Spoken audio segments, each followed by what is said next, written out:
বিশ্ব সে যে সর্বহরা হরাইছি সবু কিছু বাকি অছি শৃঙ্খল কারা দেখিল নুড়া দেহে সই সই ভোগ নশন মৌলিছি তনু শ্রী ফুটি নাই কিপরি যৌবন বন্ধ্যা দেহে সন্ধ্যা বায়ু কান্দি অছি খালি আত্মনাদে রহি রহি বর্তমান ভবিষ্যৎ পঙ্গ অসাদে।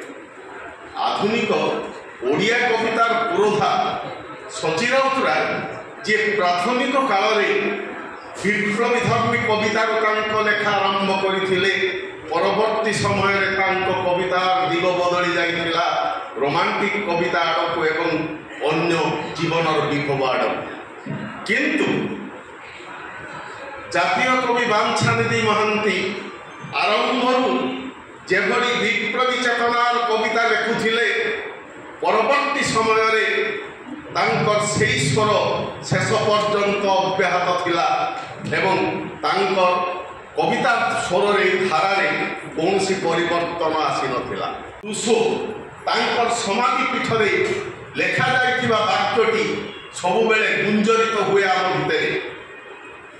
ফরাসিবাসী লেখিଥିଲେ হি মেড অস রেডি ফর ফ্রিডম। কবি বাঞ্ছানিধিଙ୍କ জয়ন্তীରେ সে কথা মনে পকাইবার কারণ বাঞ্ছানিধি মহান্তি সেইমিতি ভাবে স্বাধীনতা সংগ্রামକୁ প্রজ্বলিত କରିଥିଲେ ତାଙ୍କର ଅଗ୍ନିବର୍ଷୀ ବକ୍ତବ୍ୟ ଏବଂ ଅଗ୍ନିବର୍ଷୀ କବିତା ମାଧ୍ୟମରେ। ବାଞ୍ଛାନିଧି ମହାନ୍ତିଙ୍କର ସମ୍ପର୍କରେ ଆମେ ଯେତେବେଳେ କହିବାକୁ ଯାଉ ମାତ୍ର 41 ବର୍ଷର ଜୀବନ କାଳ, 1897ରେ ତାଙ୍କର ଜନ୍ମ ଏବଂ 1938 ମସିହାରେ ତାଙ୍କର ଦେହାବସାନ। স্বল্প সময় ভিতরে তাঙ্কর বৃত্তিগত জীবন যেতবে সে ছাত্র ଥିଲେ সেতবে ইন্টরমিডিয়েট পড়ুলা বেড়ে সে বিপ্লব চেতনা যোগু বিপ্লবী চেতনা যোগু সে বাড়ি হয়ে পড়িলে। যেতবে ল পড়ুলে সেতবে তাঁকু কলেজ বহিষ্কৃত করা হয়েছিল। লোকাল বোর্ডর চেয়ারম্যান ଥିଲେ, কিছু দিন শিক্ষকতা করে, কিন্তু এই বিপ্লবী চেতনা যোগু সে নিজের বৃত্তি পরিত্যাগ করে জনে সংগ্রামী ভাবে জনে কবি ভাবে জীবন নির্বাহ করবাকু নিজ চরম লক্ষ্য বলে মনে করে। সূচনা দৌলে বৈলোচন জেনা আমার সম্মানীয় ব্যক্তি কবিଙ୍କ জীবদ্দশারে বাহারি তাঁকর যে পুস্তক উৎকল বীণা প্রথম খণ্ড এবং দ্বিতীয় খণ্ড দুই ভাগরে বাহারি তাঁক দেহাবসানর 2 দশকর ঊর্ধ্বকাল পরে 1963 মସିହାରେ ଓଡ଼ିଶା ସାହିତ୍ୟ ଏକାଡେମୀ ପ୍ରକାଶ କଲା ବାଞ୍ଛାନିଧି ପଦାବଳୀ, ଯେଉଁଥିରେ ସନ୍ନିବେଶିତ ଥିଲା 150ଟି କବିତା। ପରବର୍ତ୍ତୀ ସମୟରେ ତାଙ୍କର ସୁଯୋଗ୍ୟ ପୁତ୍ର ଯତୀନ୍ଦ୍ର ମୋହନ ମହାନ୍ତି ସେ ପ୍ରକାଶ କରିଥିଲେ ଅପ୍ରକାଶିତ 50ଟି କବିତାକୁ ନେଇ ଏକ ଅନନ୍ୟ କବିତା ସଂକଳନ ଉତ୍କଳ ବୀଣାର ଦାବି। ଏବଂ ଏଠାରେ ମଧ୍ୟ ଉଲ୍ଲେଖଯୋଗ୍ୟ 1986 ମସିହାରେ ବାଞ୍ଛାନିଧିଙ୍କର ପୁତୁରା ଡକ୍ଟର ମନୀନ୍ଦ୍ର ମହାନ୍ତି ସେ ମଧ୍ୟ ଏକ ପୁସ୍ତକ ଉପହାର ଦେଇଛନ୍ତି ଓଡ଼ିଆ ସାହିତ୍ୟ ଭଣ୍ଡାରକୁ, ଜାତୀୟ କବି ବାଞ୍ଛାନିଧି। একথা কহিবা বাহুল্য, তাঁকর কবিতা ଥିଲା সাংগীতিকতার ছড় ছড়, মুহর মুহকু দেই তাহা প্রসরি যাওয়া জনগণ মনଙ୍କ ভিতরে। বন্দির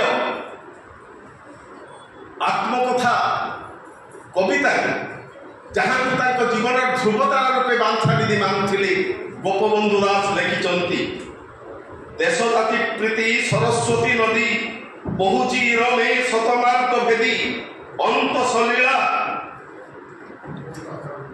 এসারা ভারতে জাতীয়তা ধারা বহিব নিরতে দেশাত্মবোধর চারু গন্তা ঘর ইরম সুরম্য জাতীয় নগর। জনে কবিଙ୍କ প্রতি গোপবন্ধু দাসଙ୍କର এই যে স্বীকারোক্তি তাহা সতরে স্মরণীয় এবং বিরল।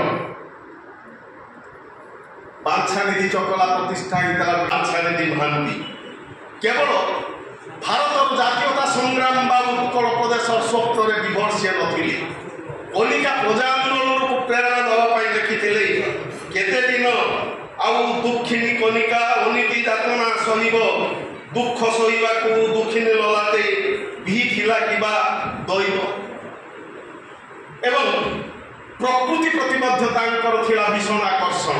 কেবল বিপ্লবর কবি সে নথিলে, তা নহলে সে কোন লেখি পারিথান্তে ফগুণ মাসে ফগু নিবাসে ঋতুর রাজা রাজেব মলয় রথে আগুয়া পথে চতুর পিক সাজেব, কিংবা সে স্বর করে কবিতা কেমিতি বুলাଯିବ ତାହା ସେ ଗୁରୁତ୍ୱ ଦେଉଥିଲେ। ନିଜେ ହାରମୋନିୟମ କାନ୍ଧରେ ପକାଇ ଗୀତ ବୋଲୁଥିଲେ, ଯେଉଁଥିପାଇଁ ତାଙ୍କୁ ଆମେ ଚାରଣ କବିର ମର୍ଯ୍ୟାଦା ଦେଉଛୁ। ଏବଂ ପ୍ରକୃତରେ ସେତେବେଳେ ସମୟ ପାଇଁ ତାହାର ଥିଲା ଯଥେଷ୍ଟ ଆବଶ୍ୟକତା। ଯେମିତି ଜନଗଣ ମନ ଜନଗଣ ସଙ୍ଗୀତ, ଆମର ଜନଗଣ ମନ ଅଧିନାୟକ ଜୟ, ବା ଆମର ଯେଉଁ କାନ୍ତ କବିଙ୍କର ଯେଉଁ ଜାତୀୟ ସଙ୍ଗୀତ ଭାବରେ ଆମେ ଯେଉଁ ସଙ୍ଗୀତଟି ଗାନ କରୁଛୁ, ତାର ମର୍ଯ୍ୟାଦା ଯେମିତି ଅଛି, ତୁଷୋ ତାଙ୍କର ସମାଧି ପୀଠରେ ଲେଖାଯାଇଥିବା ବାକ୍ୟଟି ସବୁବେଳେ ଗୁଞ୍ଜରିତ ହୁଏ ଆମ ଭିତରେ। ଫରାସୀବାସୀ ଲେଖିଥିଲେ, ହି ମେଡ୍ ଅସ୍ ରେଡି ଫର୍ ଫ୍ରିଡମ୍। କବି ବାଞ୍ଛାନିଧିଙ୍କ ଜୟନ୍ତୀରେ ସେ କଥା ମନେ ପକାଇବାର କାରଣ, ବାଞ୍ଛାନିଧି ମହାନ୍ତି ସେଇମିତି ଭାବରେ ସ୍ୱାଧୀନତା ସଂଗ୍ରାମକୁ ପ୍ରଜ୍ୱଳିତ କରିଥିଲେ ତାଙ୍କର ଅଗ୍ନିବର୍ଷୀ ବକ୍ତବ୍ୟ ଏବଂ ଅଗ୍ନିବର୍ଷୀ କବିତା ମାଧ୍ୟମରେ। ବାଞ୍ଛାନିଧି ମହାନ୍ତିଙ୍କ ସମ୍ପର୍କରେ ଆମେ ଯେତେବେଳେ କହିବାକୁ ଯାଉ, ମାତ୍ର 41 ବର୍ଷର ଜୀବନ କାଳ, 1897ରେ ତାଙ୍କର ଜନ୍ମ ଏବଂ 1938 ମସିହାରେ ତାଙ୍କର ଦେହାବସାନ। ସ୍ୱଳ୍ପ ସମୟ ଭିତରେ ତାଙ୍କର ବୃତ୍ତିଗତ ଜୀବନ, ଯେତେବେଳେ ସେ ଛାତ୍ର ଥିଲେ ସେତେବେଳେ ଇଣ୍ଟରମିଡ଼ିଏଟ୍ ପଢ଼ୁଥିଲା ବେଳେ ସେ ବିପ୍ଳବୀ ଚେତନା ଯୋଗୁଁ ସେ ବାରି ହୋଇ ପଡ଼ିଥିଲେ। ଯେତେବେଳେ ଲ ପଢ଼ୁଥିଲେ ସେତେବେଳେ ତାଙ୍କୁ କଲେଜରୁ ବହିଷ୍କୃତ କରାଯାଇଥିଲା। ଲୋକାଲ ବୋର୍ଡ଼ର ଚେୟାରମ୍ୟାନ୍ ଥିଲେ, କିଛି ଦିନ ଶିକ୍ଷକତା କରିଥିଲେ, କିନ୍ତୁ ଏହି ବିପ୍ଳବୀ ଚେତନା ଯୋଗୁଁ ସେ ନିଜର ବୃତ୍ତି ପରିତ୍ୟାଗ କରି ଜଣେ ସଂଗ୍ରାମୀ ଭାବରେ, ଜଣେ କବି ଭାବରେ ଜୀବନ ନିର୍ବାହ କରିବାକୁ ନିଜ ଚରମ ଲକ୍ଷ୍ୟ ବୋଲି ମନେ କରିଥିଲେ। ସୂଚନା ଦେଉଥିଲେ ବୈଲୋଚନ ଜେନା, ଆମର ସମ୍ମାନନୀୟ ବ୍ୟକ୍ତି। କବିଙ୍କ ଜୀବଦ୍ଦଶାରେ ବାହାରିଥିବା ତାଙ୍କର ଯେଉଁ ପୁସ୍ତକ ଉତ୍କଳ ବୀଣା ପ୍ରଥମ ଖଣ୍ଡ ଏବଂ ଦ୍ୱିତୀୟ ଖଣ୍ଡ ଦୁଇ ଭାଗରେ ବାହାରିଥିଲା। ତାଙ୍କ ଦେହାବସାନର 2 ଦଶକରୁ ଉର୍ଦ୍ଧ୍ୱ କାଳ ପରେ 1963 ମସିହାରେ ଓଡ଼ିଶା ସାହିତ୍ୟ ଏକାଡେମୀ ପ୍ରକାଶ କଲା ବାଞ୍ଛାନିଧି ପଦାବଳୀ, ଯେଉଁଥିରେ ସନ୍ନିବେଶିତ ଥିଲା 150ଟି କବିତା। ପରବର୍ତ୍ତୀ ସମୟରେ ତାଙ୍କର ସୁଯୋଗ୍ୟ ପୁତ୍ର ଯତୀନ୍ଦ୍ର ମୋହନ ମହାନ୍ତି ସିଏ ପ୍ରକାଶ କରିଥିଲେ ଅପ୍ରକାଶିତ 50ଟି କବିତାକୁ ନେଇ ଏକ ଅନନ୍ୟ କବିତା ସଂକଳନ ଉତ୍କଳ ବୀଣାର ଦାବି। ଏବଂ ଏଠାରେ ମଧ୍ୟ ଉଲ୍ଲେଖଯୋଗ୍ୟ 1986 ମସିହାରେ ବାଞ୍ଛାନିଧିଙ୍କର ପୁତୁରା ଡକ୍ଟର ମନୀନ୍ଦ୍ର ମହାନ୍ତି ସିଏ ମଧ୍ୟ ଏକ ପୁସ୍ତକ ଉପହାର ଦେଇଛନ୍ତି ଓଡ଼ିଆ ସାହିତ୍ୟ ଭଣ୍ଡାରକୁ, ଜାତୀୟ କବି ବାଞ୍ଛାନିଧି। ଏକଥା କହିବା ବାହୁଲ୍ୟ, ତାଙ୍କର କବିତା ଥିଲା ସାଙ୍ଗୀତିକତାରେ ଛଳ ଛଳ, ମୁହଁରୁ ମୁହଁକୁ ଦେଇ ତାହା ପ୍ରସରି ଯାଉଥିଲା ଜନଗଣ ମନଙ୍କ ଭିତରେ। ବନ୍ଦୀର ଆତ୍ମକଥା କବିତାରେ ଯାହାକୁ ତାଙ୍କ ଜୀବନର ଧ୍ରୁବତାରା ରୂପେ ବାଞ୍ଛାନିଧି ମାନୁଥିଲେ ଗୋପବନ୍ଧୁ ଦାସ ଲେଖିଛନ୍ତି, ଦେଶ ଜାତି ପ୍ରୀତି ସରସ୍ୱତୀ ନଦୀ ବହୁଚି ରମେ ଶତମାର୍ଗ ଭେଦି অন্ত সলীলা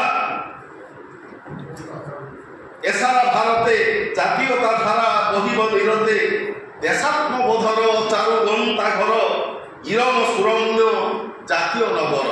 জনে কবিଙ୍କ প্রতি গোপবন্ধু দাসଙ୍କର এই যে স্বীকারোক্তি তাহা সতরে স্মরণীয় এবং বিরল।